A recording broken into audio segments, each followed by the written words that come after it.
ઉપરવાસમાં ભારે વરસાદથી દાહોદમાં ઝરણા વહેતા થયા. રતનમહાલ અભયારણ્યમાં નલધા ધોધ સક્રિય થયો. ઉપરવાસમાં વરસાદથી નલધા ધોધ વહેતો થયો છે. સતત વરસાદથી રતનમહાલમાં સોળે કળાએ કુદરત ખીલી ઉઠી છે. સહેલાણીઓ માટે નલધા ધોધ આકર્ષણનું કેન્દ્ર બન્યો છે.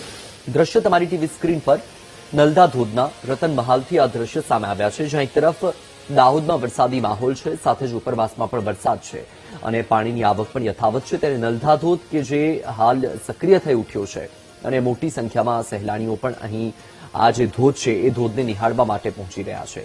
એક તરફ હજુ પણ આગામી 6 દિવસ સુધી રાજ્યમાં વરસાદની આગાહી છે, કારણ કે સાયક્લોનિક સર્ક્યુલેશનની સાથે 6 વરસાદી સિસ્ટમ હાલ રાજ્યમાં સક્રિય છે અને દાહોદ સહિત ઉપરવાસમાં વરસાદી વાતાવરણ છે અને એ જે પાણી છે એ પાણી પણ સતત આવી રહ્યું છે.